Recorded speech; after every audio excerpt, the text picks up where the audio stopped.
Seção 6.3, índice Sharpe. O índice Sharpe ele mede o retorno relativo de um ativo com relação à renda fixa pelo risco. Então, é definido através dessa expressão. Aqui, onde o numerador está dizendo quanto que você espera o retorno acima da taxa de juros da renda fixa, retorno fixo, sem risco, ativo sem risco, dividido pelo risco. Então, é quanto que você ganha em retorno para cada unidade de risco que você adiciona. Então, ele vai ver esse quociente, né? Na realidade, ele é definido assim, é a esperança, você considerando um R0, uma renda fixa que não seja constante, né? Que é o caso, na verdade, da taxa de juros do futuro. Então, se o retorno esperado acima da renda fixa, pensado como variável aleatória, então a esperança do R menos R0, e o risco R menos o risco da renda variável menos o risco da renda fixa e o desvio padrão disso. Então, esse é o desvio padrão da R menos R0. E, no caso, se R0 é constante, então isso aqui não vai fazer papel nenhum. Você pode verificar que o desvio padrão de R menos constante é o próprio R. Então, por isso que na fórmula aqui a gente está assim, e assim a gente vai ficar até o final, na verdade, desse capítulo, porque eu vou considerar que o juros é constante. Tem um capítulo só sobre modelo de taxa de juros. Então, a gente vai ficar aqui nessa definição do índice Sharpe aqui em cima. Para dar um exemplo, através de uma figura, eu vou colocar aqui aquele gráfico que a gente já viu antes. Você tem aqui no eixo X o risco de cada ativo e no eixo Y o retorno de cada ativo. Esse aqui, como é zero o risco, é um ativo de renda fixa, seria a taxa de juros, o nosso R0, que aqui no caso seria 5. Então, para medir o índice Sharpe, você tem que botar no numerador a diferença entre o retorno. Por exemplo, vamos fixar aqui no ativo 2. O retorno dele, que é 15 menos o 5, então você tem aqui 10, daqui até aqui, e o risco dele nada mais é do que o que está aqui no eixo Y. Então, descendo aqui, seria 0,1. Então, o risco dele está aqui e o retorno acima da renda fixa está aqui. Então, você nota aí o triângulo que está sendo formado.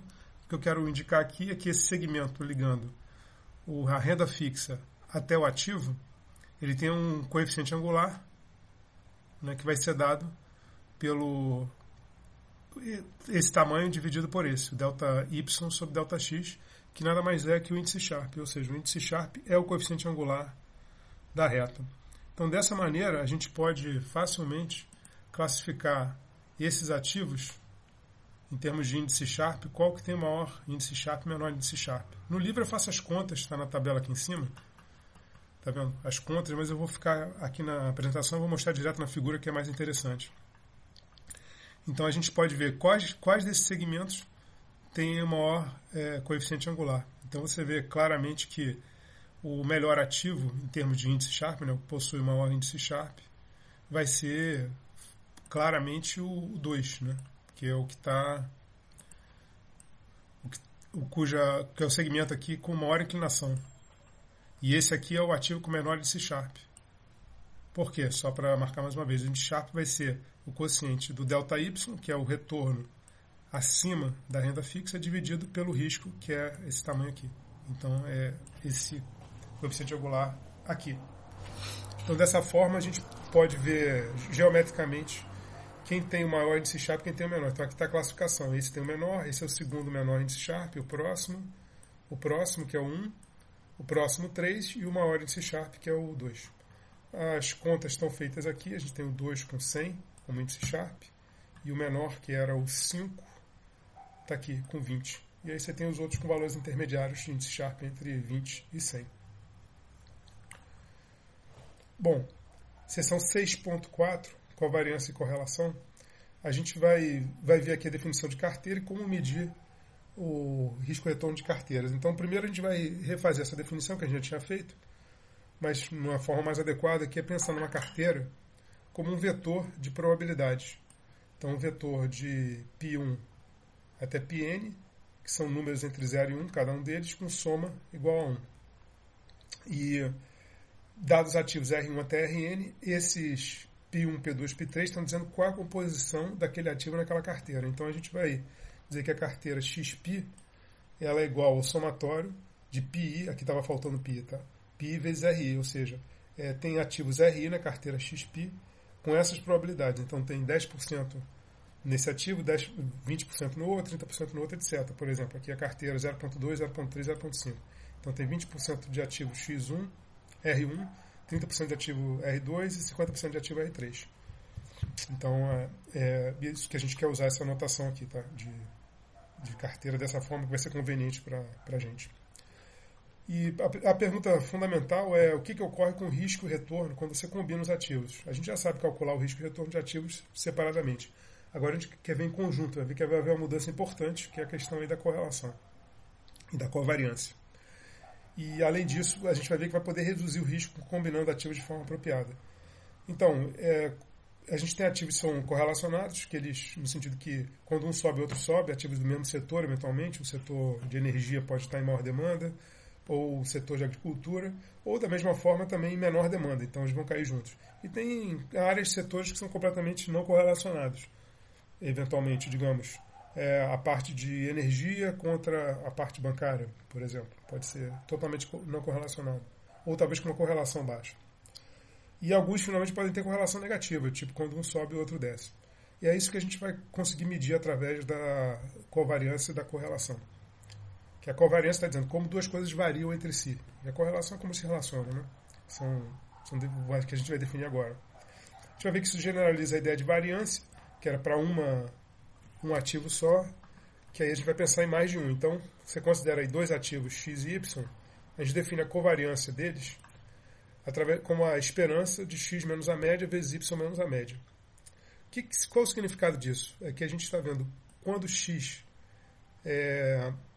está acima da média e quando Y está acima da média, ou abaixo. Então, isso aqui, se X estiver acima da média, isso aqui vai dar um valor positivo. Se X estiver abaixo da média, isso vai dar um valor negativo, mesma coisa aqui. E a gente está tentando acompanhar a variação deles. É fácil observar que, se você repetir o X aqui, dos dois lados, a gente já aparece com a definição da variância que a gente já tinha visto. Então, essa é a relação entre covariância e variância. A variância nada mais é que a covariância de X consigo mesmo. E essa questão do sinal da covariância é que a gente vai analisar agora, baseado nessa expressãozinha aqui. O que vai acontecer? Se sempre que o X estiver acima da média, o Y estiver acima da média, isso aqui vai dar um número positivo. Então, a média de números positivos vai dar um número positivo. Então, a covariância vai tender a ser positiva se isso acontecer. Da mesma forma, se sempre que o X estiver abaixo da média, o Y estiver abaixo da média, vai dar menos com menos, que é mais, então vai tender a ser positiva a covariância. Então, covariância positiva está indicando que o X e o Y estão variando juntos, no sentido que quando um sobe, o outro sobe, quando um desce, o outro desce. Então, eles navegam juntos. Por outro lado, você pode ter o contrário, que é quando o X está acima, o Y está abaixo. E quando o X está abaixo, o Y está acima. Aí o produto vai dar negativo. Nesse caso, a covariância vai tender a ser negativa. Ou seja, quando um sobe, o outro desce. Quando um desce, o outro sobe. Então, eles estão negativamente relacionados, né? E, finalmente, se eles não tiverem relação, quando um sobe, o outro pode subir ou descer. Quando um desce, o outro pode subir ou descer. Na média pode acontecer uma coisa ou outra, então vai ter tantos números negativos quanto números positivos aqui dentro dessa expressão. Então, essa esperança vai dar próxima de zero e a covariância vai ser próxima de zero. Então, isso é a ideia que está aí no texto, aqui eu descrevo em detalhes, essa questão da covariância ser positiva, negativa ou ficar próxima de zero.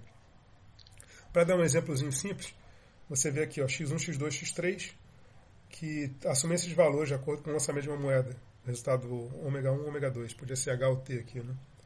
Então você tem, o que a gente quer ver, na verdade, é a variação acima da média. Então a primeira coisa é calcular a média e subtrair, que é a tabela que está aqui. Eu calculo a média e subtraio o valor da variável. E aí a gente obtém essa tabela aqui. Então aqui a gente pode analisar a covariância. Você vê, quando o x1 está acima da média, o x2 está abaixo. Quando o x2 está acima da média, está abaixo da média, o x2 está acima. Então, eles estão negativamente correlacionados, está vendo? Quando um sobe, o outro desce, quando um desce, o outro sobe. Então, a covariância do x1 com x2 vai dar negativa, está vendo aqui em menos 4. Já se você olhar aqui, o x2 com x3, um desce, o outro desce. Um sobe, o outro sobe. Então eles estão caminhando juntos, o x2 com o x3, então a covariância dá positiva.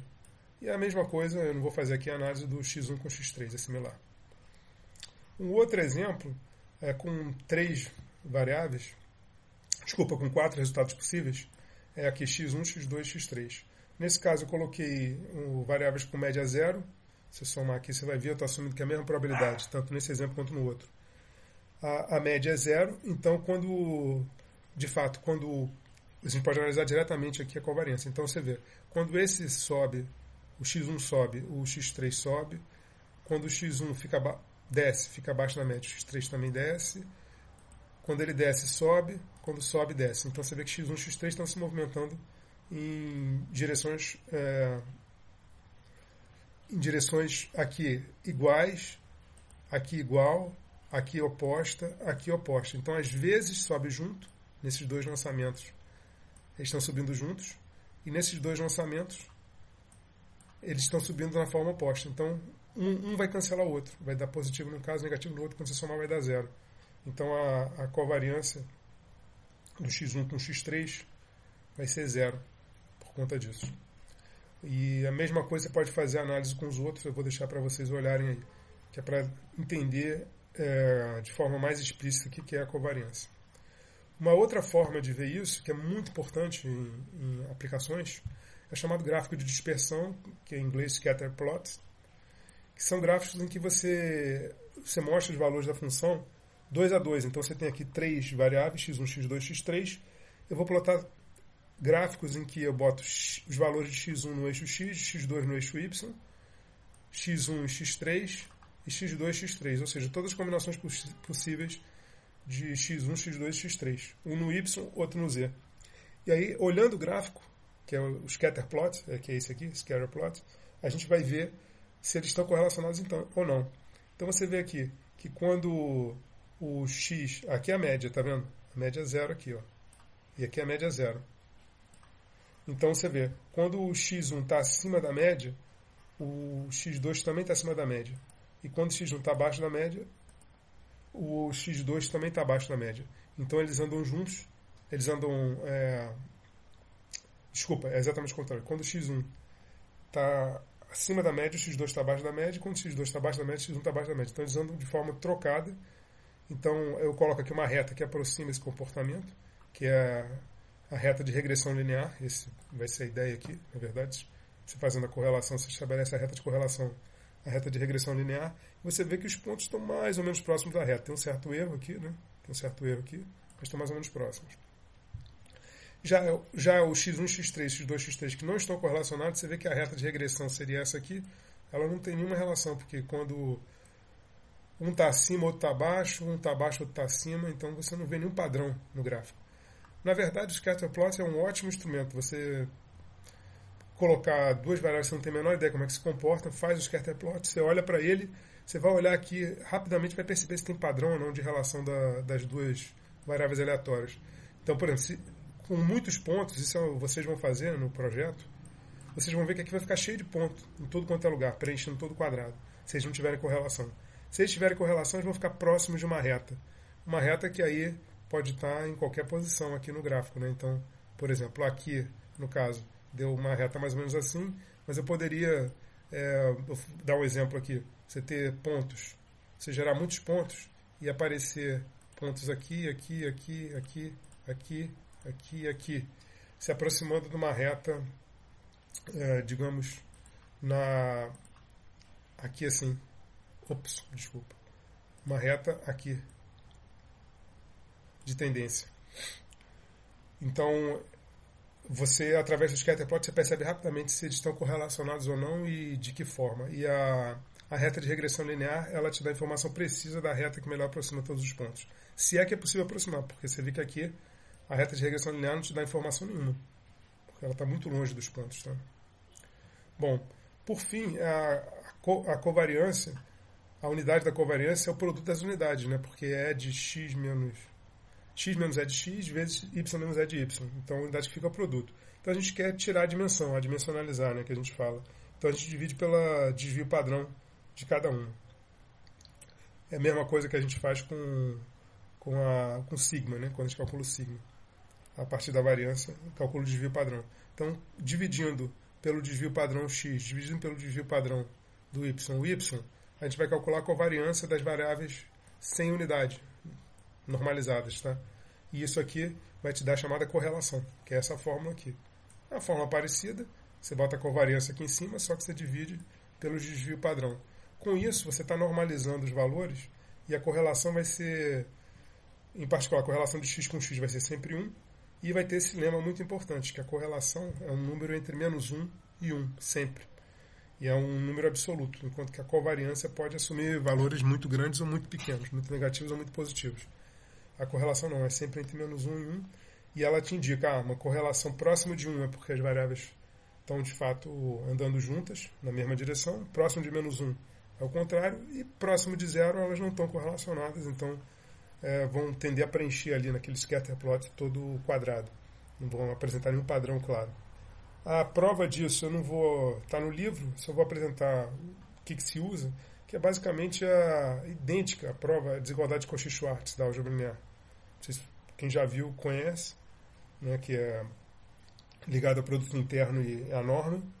E a técnica é exatamente a mesma, a gente pega essa função aqui, f de k, que é sempre maior ou igual que zero, para todo k, porque a covariância de x, k de y, x, k de y, você repete o termo duas vezes aqui, então a covariância dela com ela mesma é sempre positiva, e aí você faz a análise do polinômio de segundo grau, que resulta, como esse polinômio é sempre maior que zero, o delta tem que ser menor ou igual que zero, aí você calcula o valor de delta, faz as contas e vai chegar no resultado.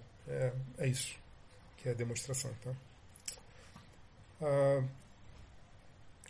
Para terminar, a gente apresenta agora a última definição, que é a chamada matriz de covariância e de correlação. Mas normalmente a mais importante é a de covariância, que é você pega uma variável x1, x2, x3, xn e monta uma matriz, onde cada entrada da matriz é a correlação de xi com xj. Então, o a e j da matriz é a covariância de xi com xj. E isso os programas todos fazem para você. Você pega duas séries temporais, manda calcular com a matriz de covariância, ele vai colocar aqui. Sendo que na diagonal você vai ter a variância, que é a matriz de covariância. Então, a covariância aqui vai ser covariância de x1 com x1, que é a variância, a covariância de x2 com x2, que é a variância. E fora da diagonal vai ter as covariâncias cruzadas. Então, você vai ter o a e j. Como covariância de x e xj é igual a covariância de x, xi, ela é matriz simétrica. Né? Ou seja, o valor que está aqui é o mesmo que está aqui. O A21 é igual a 1,2, o A31 é igual ao A13, que é a covariância de x1, x3 é igual a covariância de x3, x1. Então, essa matriz ela é simétrica. Quer dizer, o que está aqui em cima é igual ao que está aqui embaixo. Né? Espelhado. Então, é chamado matriz simétrica. Além disso, é uma matriz positiva definida. Eu estou falando aqui para quem já viu álgebra linear, e a prova está aqui embaixo. O que é uma matriz positiva definida? É uma matriz que tem essa propriedade aqui, se A aplicada no vetor V, aqui tinha que ser um V minúsculo. No vetor V, V transposto a V é sempre maior que zero. Então, como forma quadrática, é uma forma positiva definida.